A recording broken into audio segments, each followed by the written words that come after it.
வணக்கம் மாணவர்களே. 10ஆம் வகுப்பு அறிவியல்ல நம்ம வந்து அலகு 2 ஆப்டிக்ஸ் ஒளியியல் பார்த்துட்டு இருக்கோம். நம்ம லாஸ்ட் கிளாஸா என்ன பார்த்தோம் அப்படின்னா, இந்த குவி லென்ஸ் அப்புறம் குழி லென்ஸ்ல வந்து கதிர்கள் லைட் ரேஸ் எப்படி பாஸ் ஆனா எந்த மாதிரி போகும் அப்படின்னு ஒரு ரூல் நம்பர் 1, 2, 3 படிச்சோம். ஞாபகம் இருக்கா? அதை ஜஸ்ட் ஒரு ரீகால் பண்ணிட்டு நம்ம இன்னைக்கு டாபிக்கான குவி லென்ஸ் வழியாக ஒளி விலகல் அப்படிங்கிறத பார்க்க போறோம். அதாவது குவி லென்ஸ் அப்படின்னா கான்வெக்ஸ் லென்ஸ் அப்படின்னு ஞாபகம் வச்சிருப்பீங்க. கரெக்டா? Convex lens. ஓகே. அதே மாதிரி குழி லென்ஸ் அப்படின்னா கான்கேவ் லென்ஸ். கரெக்டா? அது கான்கேவ் லென்ஸ். ஓகேவா?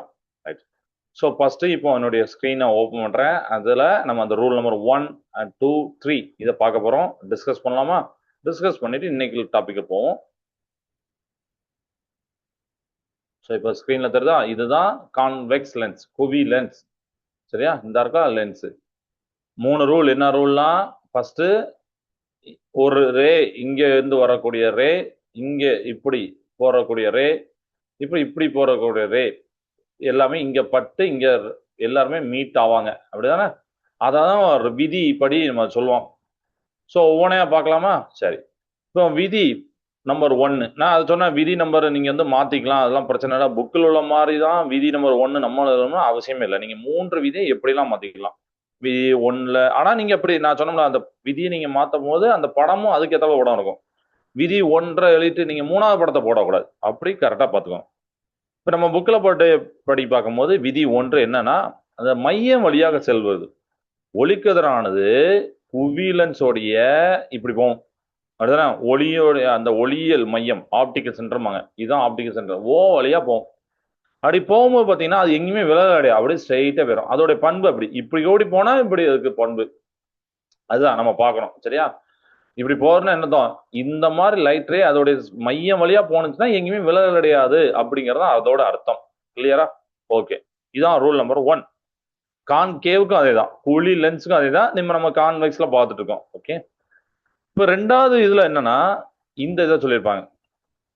இந்த லைட் ரே இந்த இருக்குல்ல, இது இது என்னது அப்படி பாத்தீங்கன்னா, விதி நம்பர் 2 முதன்மை அச்சுக்கு இணையாக இப்படி போவோம். இதான் முதன்மை அச்சு. இந்த இருக்குல்ல, இதான் முதன்மை அச்சு, பிரின்சிபல் ஆக்சிஸ் தெரியும். அதுக்கு இணையாக போவோம். ஒளிக்கதிர்கள் குவி லென்ஸ் மேலே பட்டு கான்வெக்ஸ் மேல பட்டு முதன்மை குவியத்தில், அதாவது பிரின்சிபல் போக்கஸ் இந்த இருக்குல்ல, எஃப், இதான் முதன்மை குவியம். அப்படிதானே? இது வழியா அப்படியே போயிட்டு இங்க வந்து மீட் ஆகும். அப்ப இந்த முதன்மை குவியத்தில் குவிக்கப்படும் அப்படின்னு சொல்லியிருப்பாங்க. இதுவே குழி லென்ஸ் எடுத்தா, கான்கேவ் எடுத்தா அது முதன்மை குவியத்திலிருந்து விலக அடைந்து செல்வது போல தோன்றும். இதுதான் செகண்ட் ரூல். இது கிளியரா இருக்கும் அப்படின்னு நான் நம்புறேன். சரியா? தேர்ட் ரூல் பார்க்கலாமா? விதி நம்பர் 3. முதன்மை குவியம் வழியாக சென்று குவிலென்ஸின் மீது படும் ஒளிக்கதிர்களும் முதன்மை குவியத்தை நோக்கி சென்று குளிலென்ஸின் மீது ஒளிக்கதிர்களும் விலகல் அடைந்த பிறகு முதன்மை அச்சுக்கு இணையாக செல்லும் அடிபடுவாங்க. அது இதை தான் சொல்றாங்க. எதுனா இந்த காமிக்கிறாங்க. இந்த இடத்துல இப்படி இப்படி போயிட்டு முதன்மை இது குவியத்தின் நோக்கி செல்லும். அப்படிதானே? குவிலன்ஸ் மீது அப்புறம் பட்டுட்டு அதோடைய அந்த முதன்மை அச்சுக்கு இணையாக அப்படி சொல்றோம். After reflection. சரிங்களா? ஆஃப்டர் வந்து ரிஃப்ராக்ஷன் நம்மளுக்கு வந்து என்ன ஆகுதுன்னா கதிர்கள் வந்து இப்படி போகுது பாருங்க. ஸோ இதான் விதி நம்பர் 3. முதன்மை குவியம் வழியாக போகும், பிரின்சிபல் போக்கஸ் வழியா போகும், குவிலென்ஸ் கான்வெக்ஸ் மேல விழும், முதன்மை குவியத்தை நோக்கி சென்று அது குழி லென்ஸுக்கு நோக்கி சென்று குழி லென்ஸ் மீது விழும் ஒளிக்கதிர்களும் விலகல் அடைந்த பிறகு ரிஃப்ராக்ஷன் ஆன பிறகு முதன்மை அச்சுக்கு இணையாக, இதான் முதன்மை அச்சு, அதுக்கு இணையாக செல்லும். இந்த மாதிரி 3 ரூலை நாம படிச்சோம். கிளியரா? Okay, good. இன்னைக்கு என்ன பார்க்க போறோம் அப்படின்னா, இப்ப இன்னைக்கு நம்ம குவி லென்ஸ் மட்டும் பார்க்க போறோம். ஆனா இந்த இப்ப நம்ம பார்த்தது வந்து என்னது? கதிர்கள் இப்படி போனா இப்படி இருக்கும் அப்படிங்கிற ஒரு விதி. பட் இதுல நீங்க ஒரு ஆப்ஜெக்டோட இமேஜ பார்க்க போறீங்க, ஒரு பொருளோடைய பிம்பத்தை பார்க்க போறீங்க. நம்ம இதுல ஒரு 6 பிக்சர் கொடுத்துப்பாங்க, அதுதான் ஒவ்வொன்றா பார்க்க போறோம். சரியா? ஓகே. ஃபர்ஸ்ட் ஒரு இன்ட்ரோடக்ஷன் கொடுத்துட்டு நம்ம அந்த அனிமேஷன் நம்ம பார்க்கலாம். ஃபர்ஸ்ட் ஆஃப் ஆல் இப்போ அந்த 3 ரூல் நீங்க எப்பவுமே அது தெளிவா இருக்கணும். இந்த 3 ரூல் எப்படி இருக்குன்னு நீங்க பார்த்துக்கணும், ரொம்ப முக்கியம். ஓகே. இப்போ ஒரு பொருளை நான் வைக்கிறேன். ஆப்ஜெக்ட் ஒரு பொருளை நான் வைக்கிறேன் குவி லென்ஸ்க்கு முன்னாடி. எப்படி வைக்கிறேன். இந்த ஆப்ஜெக்ட நல்லா யோசிச்சு பாருங்க. இந்த இடத்துல வைக்கணுமோ அப்படின்லாம் கிடையாது. நிறைய பொசிஷன் வைக்கலாம்.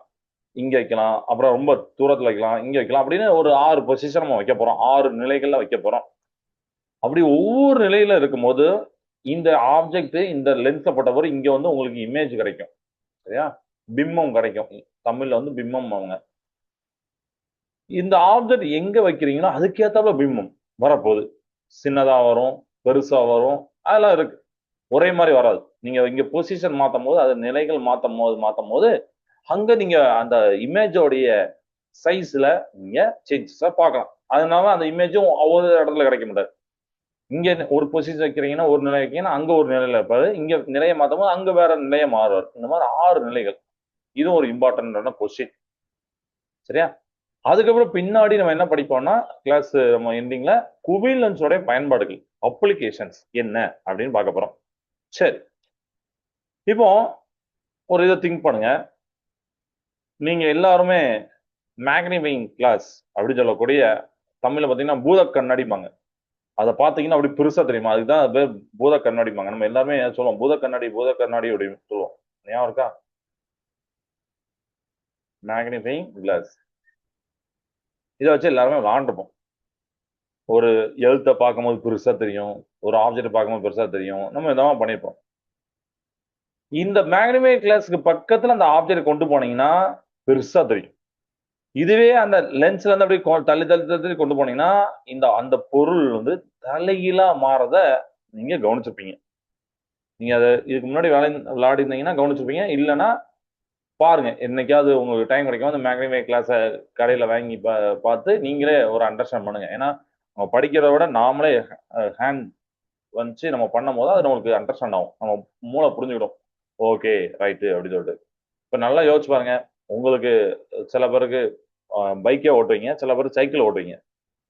ஆனா இந்த பைக் ஓட்டுறது சைக்கிள் ஓட்டுறது நான் வெறுமனே ஒரு நோட்ல எழுதி கொடுத்து இதை படிப்பா 100 மூட்டை படி உனக்கு சைக்கிள் ஓட்ட தெரிஞ்சோம் அப்படின்னு நான் சொன்னா உங்களால முடியுமா? கண்டிப்பா முடியாது. அப்படிதானே? 100 இல்ல 1,00,000 தடவை படிச்சாலும் சைக்கிளை இப்படி ஓட்டவும் காலை இப்படி எடுக்கவும் அப்படின்னா உங்களுக்கு புரியாது. ஏன்னா நம்ம மூளைக்கு வந்து ஒரு கிளியரான இது வேணும். இப்ப நம்ம அதுக்கு தான் அனிமேஷன் நம்ம கிளாஸ்ல ஏன் கொடுக்குறோம்? இதுக்கு முன்னாடி நம்ம சும்மா ஒரு லைன் பை லைனா படிப்போம். அந்த நம்ம மூளை அதுவே ஒரு இமேஜினேஷன் பண்ணும். இப்ப அந்த இமேஜினேஷனுக்கு ஒரு சப்போர்ட் கொடுக்குறோம். இப்படி யோசிப்பா அப்படின்னு சொல்லி நாமளே ஒரு படம் போட்டு கொடுக்குறோம். அப்ப இமேஜ் அதை அண்டர்ஸ்டாண்ட் பண்ணிடும். இதனால நம்மளுக்கு நிறைய படங்கள் ஞாபகம் வருது, நிறைய பாட்டுகள் ஞாபகம் வருது. ஆனா பாருங்க நம்மளால சாதாரண விஷயங்கள்ல நம்ம மறந்துடும். அப்படிதானே? போன வருஷம் என்ன படிச்சீங்கன்னு கேட்டாங்கன்னா எல்லா ஸ்டூடெண்ட்டுமே மறந்துருப்பீங்க. கரெக்டா? ஸோ இதுதான் நம்மளோட பிரெயினோடைய பிஹேவியர் அப்படி இருக்கு. Okay right. ஸோ அதனால நீங்களும் அந்த மேக்னிஃபை கிளாஸை வச்சு பண்ணுங்க அப்படி சொல்றேன். ஸோ ஒரு பொருளை அப்படி நீங்க பெருசா பார்க்கலாம், தலைகீழா பார்க்கலாம், கொஞ்சம் தூரம் கொண்டு போன போதுலாம் தலைகீழா மாறதை பார்க்கலாம் அப்படி சொன்னேன். இன்னும் கொஞ்சம் தூரம் போனா அந்த லென்ஸை விட்டு இன்னும் கொஞ்சம் தூரம் போனீங்கன்னா பிம்பமே தெரியாது, மறைஞ்சிரும். அப்போ ஒரு லென்ஸ் முன்னாடியும் பின்னாடியும் நீங்க ஆப்ஜெக்ட பொருளை நகர்த்தும் போது பிம்பத்தோடைய அளவு என்ன ஆகுது? பெருசாவது, தலைகீழாவது, அப்புறம் காணாம போகுது. இந்த மாதிரி சுவாரஸ்யமான விஷயங்கள்லாம் நடக்கும் போது அது 6 நிலைகளை நம்ம பார்க்க போறோம். சரியா? ஓகே. இப்போ இந்த இன்ட்ரோடக்ஷன் புரிஞ்சிருக்கும். இப்போ என்னுடைய ஸ்கிரீனை இப்போ நான் அனிமேஷன் காமிக்கிறேன். நீங்க அதுல ஒவ்வொரு பொசிஷனையும் நீ பார்க்கலாம் என்னென்ன இருக்கு அப்படிங்கிறது. சரியா? உங்க புக்லயும் அந்த அந்த இது போட்டிருப்பாங்க என்னென்ன நிலைகள்னு சொல்லிட்டு அதை நம்ம இங்க செக் பண்ணலாம். என்னோட ஸ்கிரீனை ஷேர் பண்ணிட்டு இருக்கேன். வந்துட்டாப்பா? சரி, ஓகே ரைட். இங்க பாருங்க, நான் வந்து என்ன பண்ணிருக்கேன்னா ஒரு ஒரு பொம்மை வச்சிருக்கேன். அந்த பொம்மை இங்க தெரியுது, ஆனா சின்னதா தெரியுது.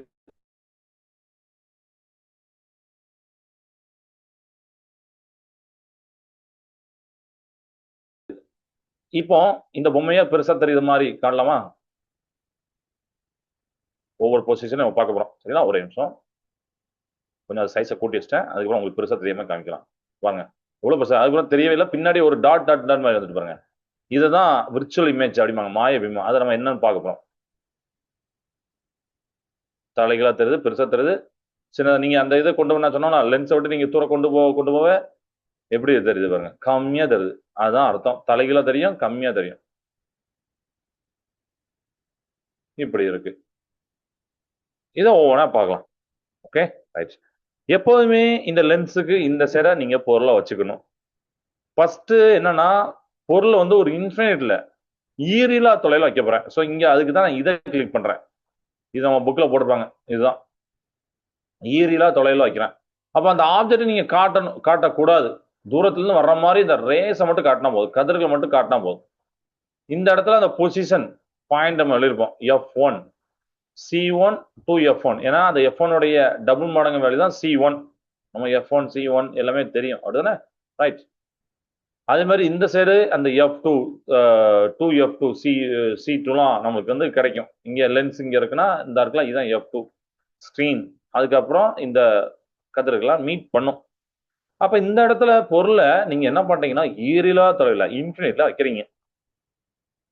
பொருள் ரொம்ப தூரத்துல இருந்து இருக்கப்போ அதுல இருந்து வர கதிர்கள் எல்லாமே முதன்மை அச்சுக்கு பிரின்சிபல் ஆக்சிஸுக்கு பேரலா வருது. கரெக்டா இணையா வருது பாருங்க, அழகா இருக்கு. பத்தருதா உங்களுக்கு? இணையா வருது கரெக்டா முதன்மை குவியத்துல. அதாவது நம்ம பார்க்கும்போது லென்ஸ் இருக்குல்ல, அந்த லென்ஸ் பட்டு அங்க பாருங்க, அங்க போய் முதன்மை குவியத்தை போய் படுது. கிளியரா புரியுதா? ரைட்டா? ஓகே.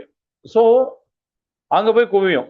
ஸோ இது இங்க ஒரு மெய் பிம்பம், ரியல் இமேஜ் கிடைக்கும். அங்க ஒரு சின்ன இமேஜ் மாதிரி தெரியுதா, அது வந்து என்னன்னா நம்மளுக்கு ரியல் இமேஜ் கிடைக்கும் அங்கே வரும். ஆனா அது வந்து ரொம்ப ஒரு புள்ளி மாதிரி தான் தெரியும். நம்ம இந்த ரேஸ் எல்லாம் மீட் பண்ணக்கூடிய இடத்துல நீங்க பாருங்க, சரிங்களா? இந்த இடத்துல பார்க்கும்போது ஒரு புள்ளி மாதிரி தான் தெரியும். ஆப்ஜெக்டே புள்ளி மாதிரி தான் தெரியும். அந்த பொருளே வந்து புள்ளி மாதிரி தான் தெரியும். இந்த பிம்பம் தான் ரியல் பிம்பம், மெய் பிம்பம், ரியல் இமேஜ். இதோட சைஸு பொருளை விட பல மடங்கு மெனி டைம் சின்னதா தெரியும், ஒரு புள்ளி மாதிரி இருக்கும். ஓகேவா? அப்ப இது எப்படி பெருசு பண்ண? அடுத்து ஆப்ஜெக்டை நான் ஒவ்வொரு இடமா கொண்டு வர போறேன். ஸோ அதுக்கு தான் என்ன பண்றேன்னா ஃபர்ஸ்ட் பொருள் சிக்கு அப்பால் அப்படின்னு போட்டுப்பாங்களா புக்ல, அதாவது பியாண்ட் 2F, 2Fக்கு அப்பால் தான் பியாண்ட் சி. ஸோ அதனால இதை கிளிக் பண்றேன். பாருங்க, இப்ப பாருங்க ஸ்கிரீன் எங்க இருக்கு, படம் தலைகளை, அந்த பொம்மையோட படம் தலைகளா தெரியுது பாருங்க. அதனால பொம்மையை வந்து ஏபின்னு வச்சா அது வந்து பி டேஸ் ஏ டேஸ் வைப்பாங்க. தலைகளா தெரியுது கண்டு இதை வைப்பாங்க, தலைகளா தெரிய கண்டு நோட் பண்ணுவாங்க, லேபிள் பண்ணுவாங்க. பொருள் சிக்கு அப்பால், இப்ப நான் சொல்ல புக்கையும் பாருங்க, பொருள் சிக்கு அப்பால் பியாண்ட் சி, பியாண்ட் 2F வைக்கும் போது நான் பொருளை வச்சிட்டேன். இப்ப பொருள் என் கண்ணுக்கு தெரியுது. ஓகே. பொருளை வளைவு மையத்துக்கு, அதாவது சென்ட்ரல் கர்வேச்சர் தான் சி அப்படிதானே, அதுக்கு பின்னாடி வைக்கும் போது லென்ஸோட மறுபுறம் அதர் சைடு எஃப்க்கும் சிக்கும் நடுவுல உங்களுக்கு இதான் எஃப், இதான் சி, இந்த ரெண்டுத்துக்கும் நடுவுல அந்த பிம்பம் வந்து தெரியுது. சொல்லுங்க, டவுட்டா? ஹலோ,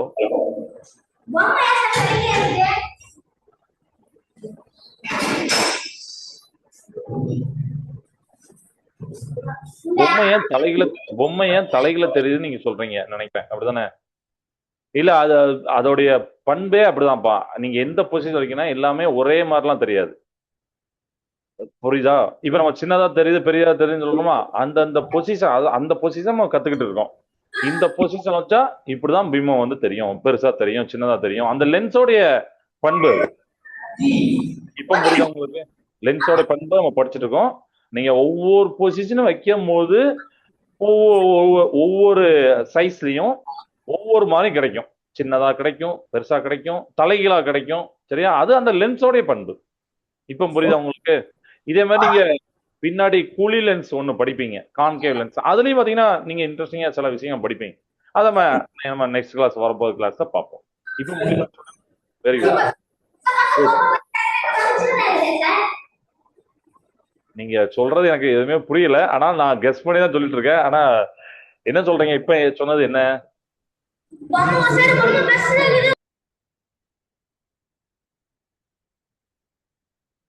யாமினி மேடம் என்ன சொல்றாங்க கொஞ்சம் கேட்டு சொல்லுங்க, இல்ல டைப் பண்ண சொல்லுங்க.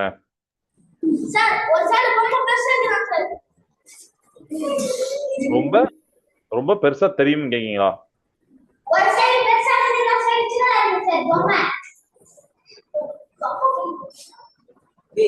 அதாவது நம்ம புக்ல போட்டக்கூடிய, இப்ப நீங்க 10th புக்கு கையில வச்சிருக்கீங்களா? அந்த 10th புக்கு கையில வச்சிருந்தீங்கன்னா அதுல 6 நிலைகள் போட்டிருக்காங்களா? அப்படி ஒவ்வொரு நிலையிலையும் நம்ம ஆப்ஜெக்ட் வைக்கிறோம், அதுதான் நம்ம வைக்கிறோம். நீங்க F1ல வைப்பீங்க, பியாண்ட் சி வைப்பீங்க. அப்படிங்கும் போது உங்களுக்கு அதுக்கு ஏத்தாப்புல அந்த பொம்மையோட, ஏன்னா நம்மளுக்கு பொதுவா நல்லா யோசிச்சு பாருங்க. காலையில இருந்துச்சு கண்ணாடி பாக்கிறீங்க, அந்த கண்ணாடியில என்ன தெரியுது? உங்களுடைய பிம்பம் தான் தெரியுது. ஏன்னா கண்ணாடியோட ப்ராப்பர்ட்டி, கண்ணாடியோட பண்பு, கண்ணாடியோட குணம் அது. அப்படிதானே? அதே மாதிரி கண்ணாடி, இந்த கண்ணாடி நம்ம பாக்குற கண்ணாடி வேற, அது மிரர். நாம லென்ஸ் பத்தி படிச்சிருக்கோம். லென்ஸ்னா அது ஒரு டைப் தானே. அதுலயும் குவி லென்ஸ், குழி லென்ஸ், கான்கேவ், கான்வெக்ஸ்னு இருக்கு. கான்கேவ் முன்னாடி நீங்க ஆப்ஜெக்ட் எங்கெங்கெல்லாம் வைக்கீங்களோ அங்கெல்லாம் இப்படி தெரியும் அப்படின்னு கண்டுபிடிச்சு வச்சிருக்காங்க. அதை நம்ம படிக்கிறோம். ஓகே, ஓ இந்த இடத்துல வச்சா இந்த இடத்துல கிடைக்கு அப்படின்னு சொல்லிட்டு.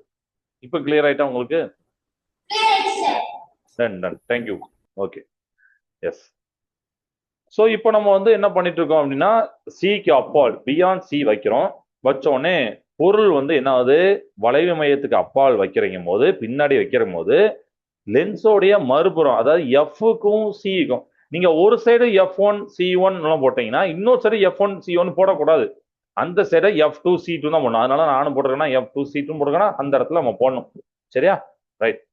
ஸோ அதுக்கு நடுவுல அந்த இந்த ஸ்கிரீன் போட்டுருக்காங்களா, இதுல தான் அந்த இமேஜ் கிடைக்கும். ஓகே, ஸ்கிரீன்ல தான் பொதுவாக கிடைக்கும் இமேஜ். நம்ம இங்க பாக்குறோம், எஃப்க்கு சிக்கு நடுவுல பிம்பம், இமேஜ் கிடைக்குது. ரொம்ப இம்பார்ட்டன் என்னன்னா, இந்த பிம்பம் வந்து சைஸ்ல கம்மி, தலைகளா தெரியும், சைஸ் கம்மி, சிறிய தலைகளான மெய் பிம்பம். இதுவும் ஒரு ரியல் அண்ட் இன்வெர்டட் இமேஜ் அப்படின்னு போட்டுருவாங்க நம்ம புக்ல.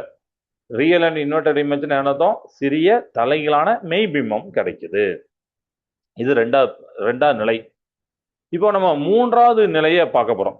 மூன்றாவது நிலை என்னன்னா, பொருளானது கரெக்டா நான் சீரே வைக்க போறேன். அதாவது சென்ட்ரா கர்வேச்சர்னு சொல்லக்கூடிய வளைவு மையத்துல வைக்க போறேன். ஏன்னா இப்ப இங்க வந்து சிக்கு அப்பால் தான் இருக்கு. சரியா? அப்ப நான் வளைவு மையத்தை வைக்கும் போது நான் வந்து என்ன பண்றேன், 2F கிளிக் பண்ணேன். ஏன்னா 2 நான் ஆல்ரெடி சொல்லிட்டேன், 2Fம் சியும் ஒண்ணுதான், ரெண்டுடைய வேல்யூ ஒண்ணுதான், ரெண்டுமே ஒரே நேம் தான். 2F அப்படின்னு சொல்லலாம், இல்லைன்னா சின்னு சொல்லலாம். ஸோ 2Fல வச்சிட்டேன். இப்போ உங்களுக்கு தெரியும். இப்போ பார்க்கும்போது ஆப்ஜெக்டோடைய சைஸ் மாதிரியே இமேஜோட சைஸ் இருக்கு பாருங்க. குறையும் இல்லை கூடவும் இல்லை, அதே மாதிரி தான் இருக்கும். தலைகளா தெரியும், அது மட்டும் தான் இருக்கு தவிர சைஸ் அப்படியே தான் இருக்கு. எஸ், ஏன்னா இது இதோட பண்பு. இந்த பொசிஷன் வச்சீங்கன்னா இதோட பண்பு. ஒரு பொருளை கரெக்டா நீங்க சீல வைக்கோங்க, லென்ஸோடைய மறுபுறம் கரெக்டா சீலையே உங்களுக்கு கிடைக்கும். சீலே கிடைச்சிருக்கா, நான் அந்த இது இந்த இடத்துல கிடைச்சிருக்கா, சி தானே இது, சீலே கிடைச்சிருக்கு. அண்ட் ஸ்பெஷாலிட்டி என்னன்னு பாத்தீங்க, பொருள் என்ன சைஸ் இருக்கோ அதே சைஸ் தான் இங்கேயும் இருக்கும், உங்களுக்கு இருக்கும். பொருள் வந்து 10 சென்டிமீட்டர்னா இவரும் 10 சென்டிமீட்டர், அந்த மாதிரி இவரும் இருப்பாரு. இதோடைய ஸ்பெஷாலிட்டி அதுதான். இதே சேம் சைஸ் கிடைப்பாரு. ஓகே, அப்போ இதுவும் என்னதான், தலைகளான மெய்பிம்பம், same size, inverted real image அப்படின்னு நீங்க சொல்லிக்கலாம். Inverted real image. ஓகே, இந்த பொசிஷனை பார்த்தோம். இப்போ நெக்ஸ்ட் அடுத்த நம்ம புக்ல போட்டிருக்கு, அடுத்து என்ன போட்டிருப்பாங்க, பொருள் எஃப்க்கும் சிக்கும் இடையே வைக்கும் போது எஃப்க்கும் சிக்கும் நடுவில் வைக்கணும். சரிங்களா? Between F and 2F. அடுத்த ஏன்னா 2Fனா சி, ஸோ ரெண்டுத்துக்கும் நடுவில் வைக்கிறேன். வச்சுட்டேன். இந்த பாருங்க, இந்த இடத்துல குறிக்கிறேன், இங்க வச்சிருக்கேன். பிம்பத்தை பாருங்க, அந்த சைடு எவ்வளவு அழகா பெருசா தெரியாது, தலைகளா தான் தெரியாது, ஆனா பெருசா தெரியாது. எங்க கிடைக்கிறாரு? இந்த சிக்கும் அப்பால் கிடைக்கிறார். அப்படிதானே? சென்ட்ரா கர்வேச்சர் சி, வளைவு ஆரம் அப்படின்னு சொல்லுவோம்ல, வளைவு மையம், வளைவு ஆரம்லாம் சொல்லுவோம்ல. ஸோ வளைவு மையம் சினா வளைவு மையம், அந்த வளைவு மையத்துக்கும் அடுத்த அளவுல அங்க கிடைக்கிறாரு. இதையும் நீங்க பாக்குறீங்க. இது கிளியரா? வளைவு மையத்துக்கும் அடுத்த ஆள பெருசா கிடைக்கிறார். அப்போ பொருளை நீங்க எஃப்க்கும் சிக்கும் நடுவில் வைக்கிறீங்க, அதோடைய போக்கல் லென்த், போக்கஸுக்கும் சிக்கும், சென்ட்ரா கர்வேச்சருக்கும் வளைவு மையத்துக்கும் முதன்மை குவியத்துக்கு நடுவில் வைக்கிறீங்கன்னா லென்ஸுக்கு பின்னால உங்களுக்கு இமேஜ் கிடைக்கும். ஆனா பெரிய இமேஜ், சைஸ் பெருசா இருக்கும், தலைகளா இருக்கும், மெய்பிம்பமா மாறுது. ரியல் இமேஜ் இன்வெர்டட் இமேஜா மாறுது. ஓகே, இப்போ அடுத்து நம்ம என்ன பண்ண போறோம், அடுத்து பொசிஷன் மாத்தணும். எந்த பொசிஷன் மாத்தலாம்? எஃப்லயே வச்சு பார்ப்பேன், முதன்மை குவியத்திலேயே வச்சு பார்ப்பேன். அப்படி வச்சு பார்க்கும்போது என்ன நடக்கும் பார்க்கலாமா? ஓகே, ஸோ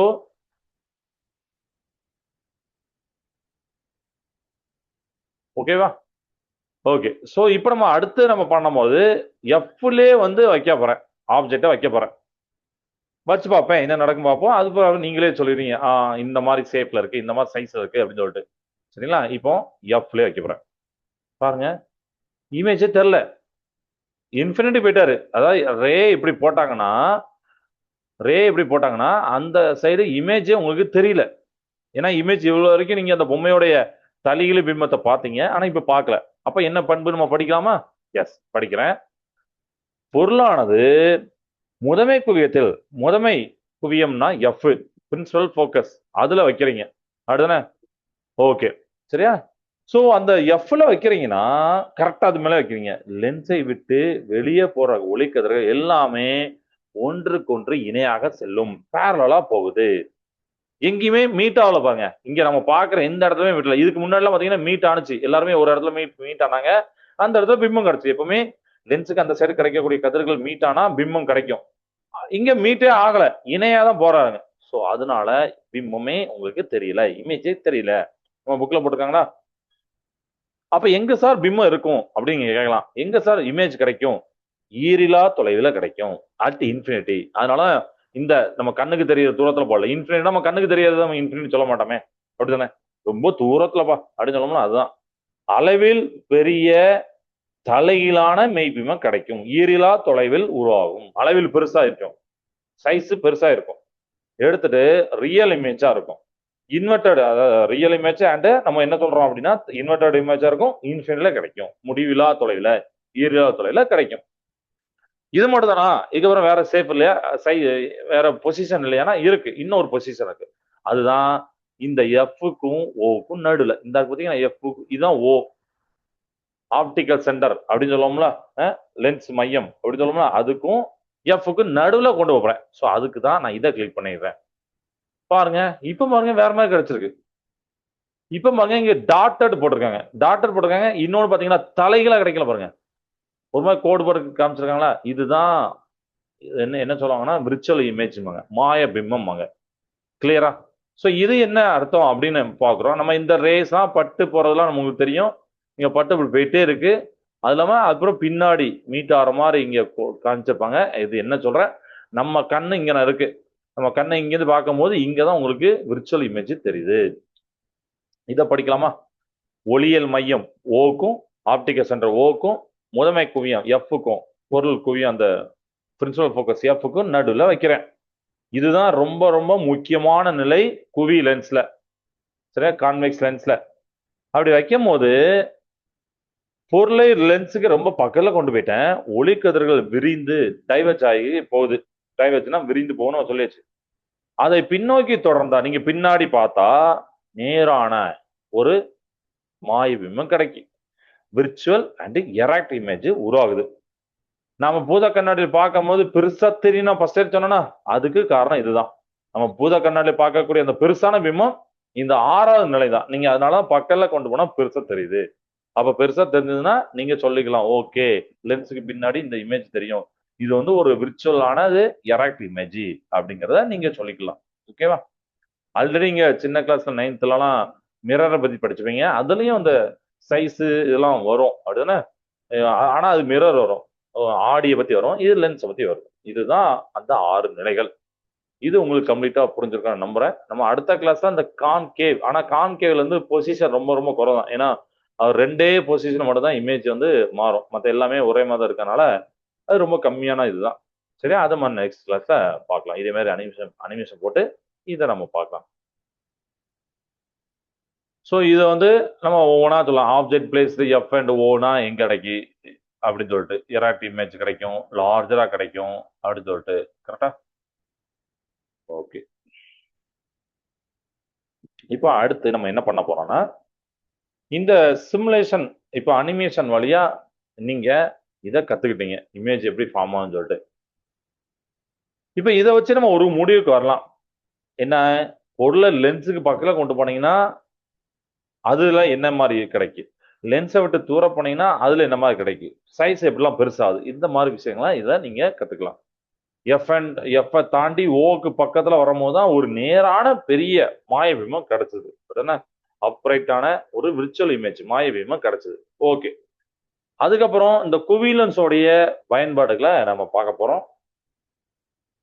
அதாவது கான்வெக்ஸோடைய அப்ளிகேஷன்ஸ். ஸோ இது எங்கெல்லாம் யூஸ் ஆகுறாங்க?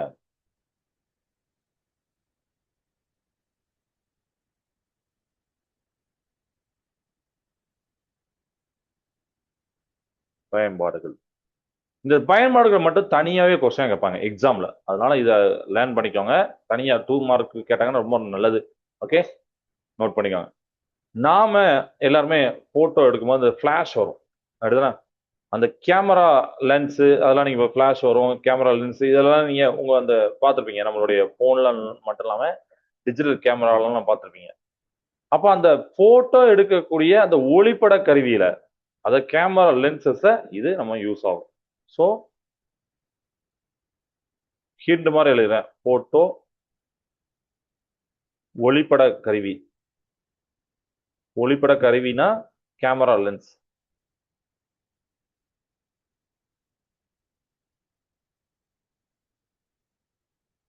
நம்ம யூஸ் பண்ணக்கூடிய கேமரா லென்சஸ்ல கான்வெக்ஸ் யூஸ் பண்றாங்க, குவி லென்ஸ் யூஸ் பண்றாங்க. ரெண்டாவது எங்க யூஸ் பண்றாங்கன்னா, நம்ம சொல்லியாச்சு எழுத்தை பெருசா காமிக்கும், ஒரு பிம்பத்தை ஒரு ஆப்ஜெக்ட பொருளை பெருசா காமிக்கும்னு சொல்லிட்டு. அப்ப சின்ன எழுத்துக்களை படிக்கிறதுக்கு உருப்பெருக்கும் கண்ணாடியாக யூஸ் ஆகுது.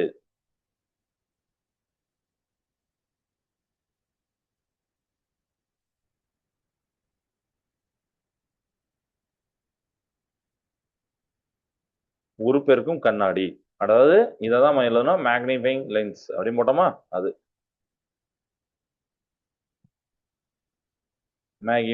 மேக்னிஃபைங் லென்சஸா பயன்படுது. அதுக்கப்புறம் லேப்ல நுண்ணோக்கிகள், மைக்ரோஸ்கோப்னு சொல்லுவாங்க. அது பேர்ல நுண்ணோக்கிகள். நம்ம சின்ன சின்ன உயிரினங்களை பார்க்கறது, நம்ம கண்ணுக்கே தெரிய வைரஸ் பாக்டீரியாலாம் அதான் நுண்ணோக்கிய நுண் உயிர்கள், அதை பார்க்கறது. ஸோ மைக்ரோஸ்கோப் அப்படின்னா நுண்ணோக்கிகள், மைக்ரோஸ்கோப்ஸ். அதுக்கப்புறம் டெலஸ்கோப். டெலஸ்கோப் உங்களுக்கு தெரியும், வான் பொருட்களை பார்க்கறதுக்கு யூஸ் பண்ணுவாங்க, அப்படிதானே? ஸோ டெலஸ்கோப் அதுல பயன்படுகிறது. அதுக்கப்புறம் சில ஸ்கூல்ல பார்த்தீங்கன்னா நீங்க அந்த ப்ரொஜெக்டர் போட்டிருப்பாங்க. இந்த ஏதாவது ஒரு பென் டிரைவை போட்டோ இல்லைன்னா இதை இது பண்ணியோ கம்ப்யூட்டர்ல கனெக்ட் பண்ணியோ அதுல உள்ளது பார்த்தீங்கன்னா ஒரு ஸ்க்ரீன்ல தெரியும். அந்த ப்ரொஜெக்டர் நீங்க பார்த்துருப்பீங்க. அந்த ஸ்லைடு ப்ரொஜெக்டர்ல யூஸ் ஆகும். அதுல கண்ணாடி முன்னாடி பார்த்தீங்கன்னா ஒரு கண்ணாடி இருக்கும், அது கான்வெக்ஸ் தான். சரிங்களா? ஸ்லைடு ப்ரொஜெக்டர் உருவாக்கத்துல இது பயன்படுகிறது.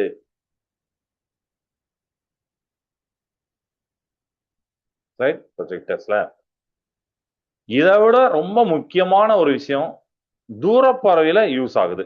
ஸோ அதை நான் இந்த அழிச்சிட்டு எழுதுறேன்.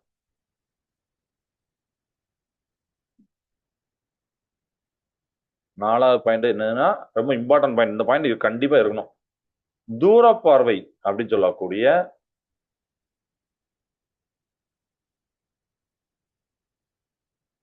ஹைபர் மெட்ரோபியா அப்படின்னு சொல்லுவாங்க. அதை அப்படின்னு சொல்லக்கூடிய இது ஒரு கண்ணோடைய கண் பார்வையுடைய குறைபாட்டுக்கு நேம் இது, தூர பார்வை, ஹைப்பர் மெட்ரோபியா. நம்மளுக்கு பின்னாடி ஐலண்ட்ஸ், அந்த ஐயை பத்திலாம், ஹியூமன் ஐயை பத்திலாம் வரும், அதை நம்ம படிப்போம். சரிங்களா? அதுல இந்த கான்வெக்ஸ் தூர பார்வையில் யூஸ் ஆகும். அந்த கண்ணோடைய பார்வை குறைபாட்டை சரி செய்ய டாக்டர்ஸ் அந்த கண் டாக்டர் நமக்கு கொடுக்கக்கூடிய அந்த லென்ஸ் பார்த்தீங்கன்னா இந்த கான்வெக்ஸ் லென்ஸ், குவி லென்ஸா இருக்கும். தூர பார்வை இருக்கிறவங்களுக்கு ஹைப்பர் மெட்ரோபியா இருக்கும். சரியா?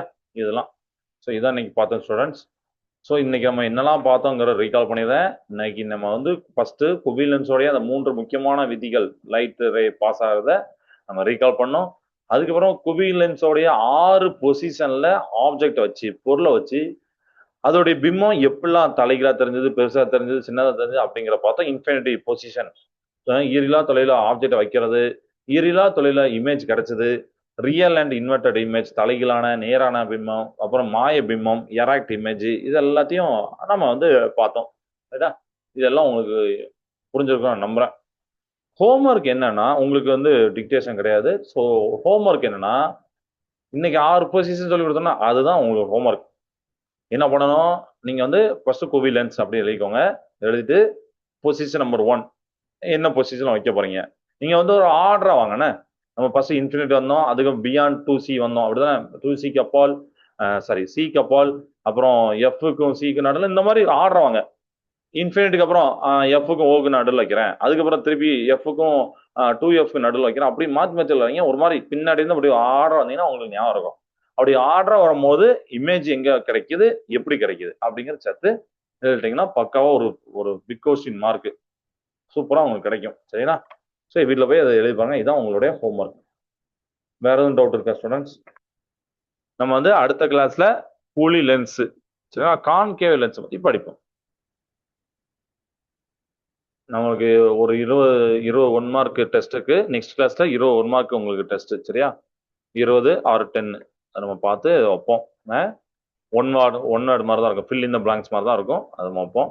எந்த யூனிட்னா முதல் யூனிட் நம்ம படிச்சாச்சு, லாஸ் ஆஃப் மோஷன், இயக்க விதிகள், அதுல இருந்து தான் வைப்பேன். அதனால படிச்சுட்டு வாங்க. நெக்ஸ்ட் கிளாஸ்ல அந்த ஒரு நம்ம 1 வேர்டு வைப்போம். ஓகே, கிளியரா? ஓகே, வேற டவுட் இல்லைங்களா? சரிப்பா. ஓகே, ஸோ கிளாஸ் நிறைவு செய்த வாழ்க பாரதம், வெல்க தமிழகம். நன்றி, வணக்கம்.